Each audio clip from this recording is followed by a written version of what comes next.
far as that. When I graduated from high school, there were no jobs unless your dad knew somebody. My dad was a drunk, so we didn't have anybody. And so I joined the Army.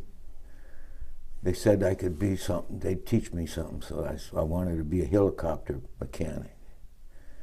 So the Army screwed me over. What they did was after basic, they took me aside and said, you know, that school's full. So we can get you in there in 6 months, but you'll have to spend 6 months in a holding company.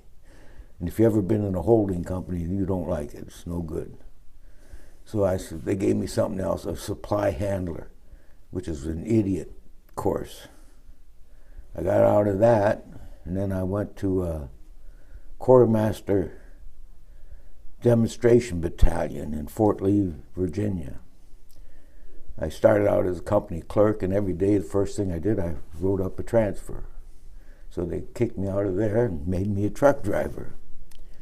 Well, by golly, from there, I went to, in the summer, I went to West Point as a demonstrator, and we were up at Camp Buckner. The only thing I really remember about that is a hurricane came through, and we're living in squad tents, and that was like looking up at a great big balloon over your head, you know. And every hour you'd run out and tighten up the ropes.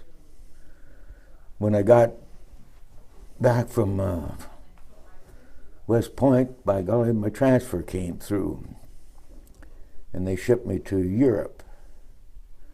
And but the funny thing about it was, we got the shots, you know, and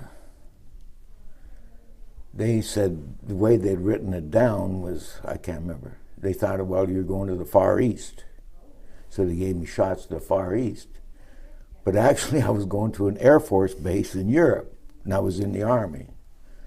And so I went there, I went and got my shots. The other guy that was going along, he didn't go get his shots, and I got to go home early and, you know, get an extra leave, and he had to stick around. So, but anyhow, at Fort, I went to Rosier and Hay, the Air Force base. And it was a fighter base that had F-86s there. And I was there, I was in an engineer company. So they got me there, and they didn't know what to do with me, so they made me a mechanic. And that's what I stayed. I stayed a heavy, you know, big truck mechanics. And I think that's where my back problems originally started, wrestling around those big parts, you know.